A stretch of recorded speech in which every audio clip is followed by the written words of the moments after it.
నమస్తే, welcome to our channel. నేను ప్రియా కౌశిక్. ప్రస్తుతం మనతో పాటు సీనియర్ జర్నలిస్ట్ కిరణ్ పోల్దాస్ గారు. హలో సార్, నమస్తే. హాయ్ అండి, నమస్తే అండి.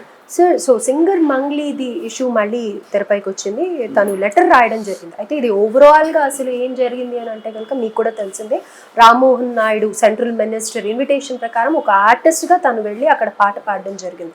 సో ఇప్పుడు అదే హైలైట్ చేస్తూ నేను ఒక ఆర్టిస్ట్గా వెళ్ళానే తప్ప నాకు ఏ పార్టీ ముద్ర నా పైన వెయ్యకండి, అలా వేసి నేను ఎన్నో అవకాశాలు కోల్పోతున్నాను అని చెప్పేసి సింగర్ మంగ్లీ తన ఆవేదన వ్యక్తం చేసింది.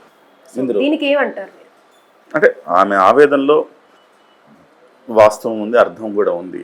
కాకపోతే అదే సమయంలో ఆమె కూడా అంటే ఆమెకు అనుభవ రాహిత్యంతో చేశారా, లేకపోతే ఇది ఏ రకంగా జరిగిందో కానీ మొత్తం మీద అయితే ఆమెకు వైసీపీ వ్యక్తి అన్న ముద్ర చాలా బలంగా పడిందని చెప్పాలి. కానీ ఇంతకుముందు బీఆర్ఎస్ వ్యక్తి అని అనేసి అనేవాళ్ళు కదా సార్. అంటే బీఆర్ఎస్ వ్యక్తి ఎందుకంటే గతంలో బీఆర్ఎస్కి పాటలు పాడింది ఆమె, ఆ తర్వాత వైసీపీకి పాటలు పాడింది. సో బీఆర్ఎస్ వ్యక్తి అనటానికి కూడా రీజన్ అసలుకి తెలంగాణ వాళ్ళు ఆమెను ఓన్ చేసుకున్నారు. వాస్తవానికి ఆమెది తెలంగాణ కాదు, ఆమె అనంతపూర్ మహిళ. అనంతపూర్ ఒక గిరిజన కుటుంబానికి, లంబాడ కుటుంబానికి చెందిన వ్యక్తి. ఆ అమ్మాయి పేరు అసలు పేరు సత్యవతి. సత్యవతి హెచ్ఎం టీవీలో నేను పనిచేస్తున్నప్పుడు హెచ్ఎం టీవీలో మేమే ఇంట్రడ్యూస్ చేసాం ఆ అమ్మాయిని. ఒక కాంపిటీషన్, మారుమోగిన పాట అని ఒక కాంపిటీషన్లో సత్యవతిని ఇంట్రడక్షన్ చేయడం జరిగింది. అందులో ఆమె గెలిచారు ఆ కాంపిటీషన్లో. మారుమోగి జానపద గీతాల పోటీ అనమాట అది. సో అందులో ఆమె విజయం సాధించిన తర్వాత ఆమె V6 అనే ఛానల్కి వెళ్ళటం, అక్కడ మంగ్లీ అనే ఒక పాత్రను ఆమె పోషించడం, అంటే రాజకీయాల్లోనే ఒక వెటకారంగా సాగే ఒక కార్యక్రమం. సావిత్రి ఇంకా సత్య ఇప్పుడు ఆ తర్వాత ఆ ప్రోగ్రాము తీన్మార్ మల్లన్న కానీ మంగ్లీ కానీ అక్కడి నుంచి వచ్చిన వాళ్ళే. సో ఆ తర్వాత రోజుల్లో ఆమె మంగ్లీ కానీ ప్రసిద్ధి చెందింది. అసలు పేరు అందరం మర్చిపోయారు. మంగ్లీ కానీ ప్రసిద్ధి చెందింది. ఆమెకు ఒక పర్టికులర్ ఒక టిపికల్ వాయిస్ ఉంటుంది ఆమెకి. అందరిలాగా కాకుండా ఒక డిఫరెంట్ వాయిస్ ఉంటుంది. దాని ద్వారా ఆమె ఈ జానపద గీతాలకు, అలాగే ఒక భక్తి పాటలకు, రాజకీయ పాటలకు ఆమె వాయిస్ చాలా బాగా సూట్ అవుతుంది. ఒక హై పిచ్ ఎత్తుకోగలుగుతుంది ఆమె. సో దానివల్ల ఆమెకు విరివిగా అవకాశాలు వచ్చినాయి. భక్తి పాటలు పాడేది, ఆ తర్వాత రాజకీయ పాటల్లో కూడా బీఆర్ఎస్ కొన్ని పాడింది, ఆ తర్వాత వైసీపీకి పాడింది, తెలుగుదేశానికి పాడింది, అన్ని పార్టీలకు పాడింది. తెలుగుదేశంకి తప్ప మిగతా అన్ని పార్టీలకు ఆమె పాడింది. బీజేపీకి పాడింది, బీఆర్ఎస్కి పాడింది, వైసీపీకి పాడింది. అయితే ఈ క్రమంలో జరిగిన పొరపాటు ఏంటంటే ఆమెకు అనుభవం లేక ఆ రకంగా జరిగి ఉంటుందని నేను అనుకుంటున్నా. పర్టికులర్ కావాలని ఒక పార్టీకి బాగా ఊదాలని అనుకోకపోయి ఉండొచ్చు, కానీ అనుకోకుండానే కొన్ని పరిణామాలు ఆమెకు వైసీపీ మనిషి అన్న ముద్ర వేసే వైసీపీకి పాటలు పాడింది. 2019లో ఆమె పాడిన ఒక పాట వైసీపీకి కొన్ని కోట్ల వ్యూస్. ప్రతి రాజకీయ కార్యక్రమంలో ఆ పాట పాడించేవారు. ఆ పాట ప్రసారం అవుతూ ఉండేది. రాజకీయ ప్రచారం మొత్తం కంటిన్యూస్గా ఆ పాట మారుమోగుతూనే ఉండేది.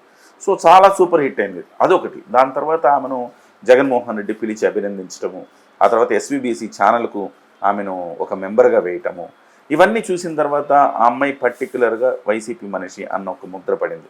అదే సమయంలో తెలుగుదేశం పార్టీని చంద్రబాబు నాయుడు గారికి పాటలు పాడను అన్నదని చెప్పేసి ఒక ప్రచారం జరిగింది.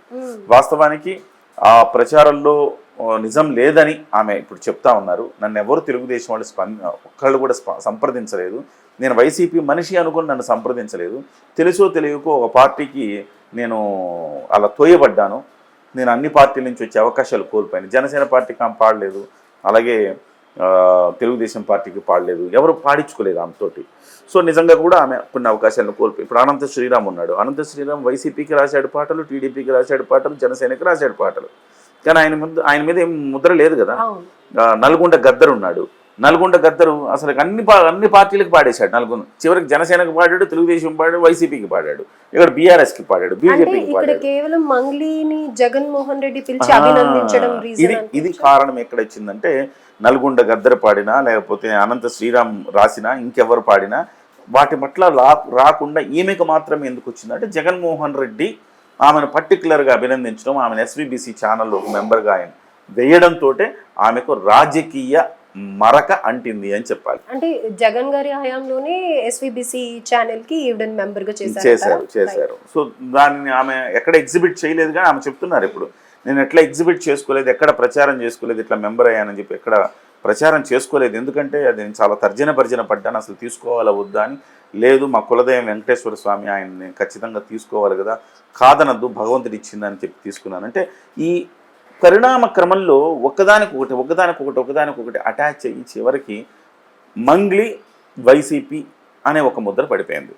ఇప్పుడు పడిపోవడంతో 2024లో ఆమె చెప్తున్న లెటర్ ప్రకారం ఆమె చెప్తుంది అంటే 2024 అసలు ఏ పార్టీకి రాజకీయ పాటలు పాడొద్దని నిర్ణయించుకున్నాను, ఆ రకంగా పాడలేదు అన్నారు.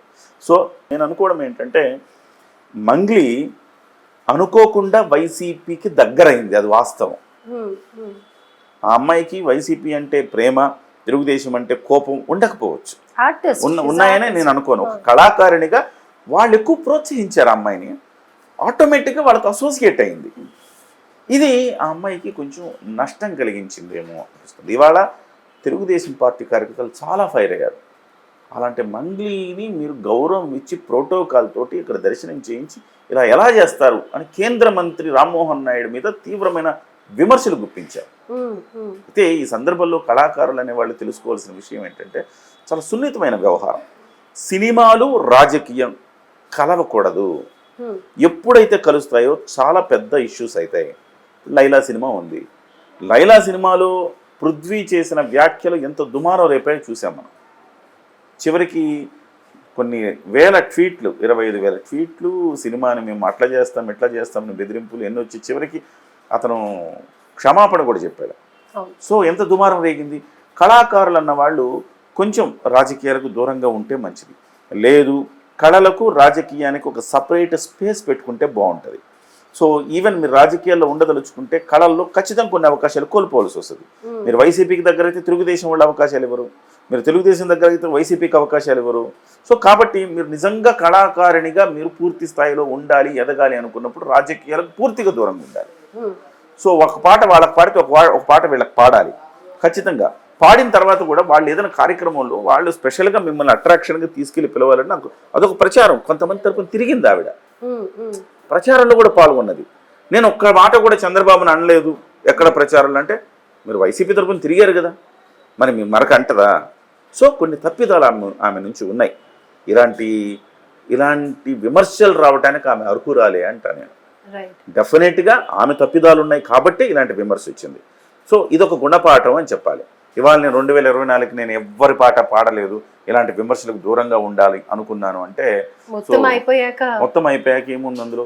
సో 2029 కూడా వస్తుంది. అంటే పీక్స్లో ఉంది ఆమె కెరీర్ పీక్స్లో ఉన్నప్పుడు జూనియర్ ఎన్టీఆర్ లాంటోడే, వారసత్వం ఉన్నోడే రాజకీయాలకు దూరంగా ఉన్నాడు. ఒక్క రాజకీయ కామెంట్ చేయకుండా జాగ్రత్త పడుతూ తన కెరీర్ని తీర్చిదిద్దుకుంటున్నాడు. జూనియర్ ఎన్టీఆర్ అంటే సాక్షాత్తు ఎన్టీఆర్ గారు మనవడు. ఇవాళ తెలుగుదేశం పార్టీకి నిజం చెప్పాలంటే నందమూరి వారసుడు, నందమూరి కుటుంబం నుంచి వారసుడు. ఇవాళ నారా కుటుంబం దాన్ని ఆ లెగసీ కంటిన్యూ చేస్తోంది. వాస్తవంగా నందమూరి నుంచి అంటే జూనియర్ ఎన్టీఆర్ కంటే మించిన వాడు లేడు. కానీ తను తెలుసుకున్నాడు, రాజకీయంగా నేను ముందుకెళ్తే నా కెరీర్ ఖతమవుతుంది అని తెలుసుకొని గుణపాఠంలా నేర్చుకొని ఇవాళ రాజకీయాలు దూరంగా ఉన్నాడు. సో అటువంటిప్పుడు ఆయనే అంత దెబ్బతింటే చిన్న చిన్న కళాకారులు మీరు ఎంత దెబ్బతింటారు ఆలోచించుకోవాలి.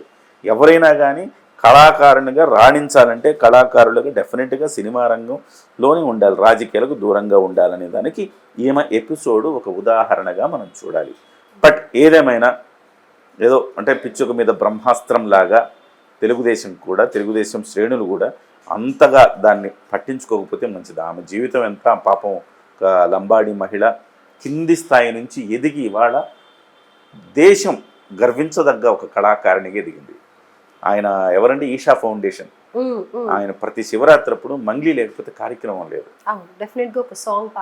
పాడుతుంది. సో దేశం గర్వించదగ్గ కళాకారిణి అయింది మంగ్లీ. కాబట్టి మంగ్లీ తెలియక చేసిన తప్పుగా భావించి అందరూ ఒక కళాకారిణిగా ఆమెను ఆహ్వానించాలి, ఆమెని అంగీకరించాలి తప్ప దాన్ని పట్టుకొని తెలియక చేసిన ఒక ఆడబిడ్డ తెలియక చేసిన తప్పు అనుకొని మన్నించాలి తప్ప. సో ఇదొక గుణపాఠంలాగా అటు మంగ్లీ కానీ అప్కమింగ్ కళాకారులు కానీ చూసి రాజకీయాలకు దూరంగా ఉండాలి.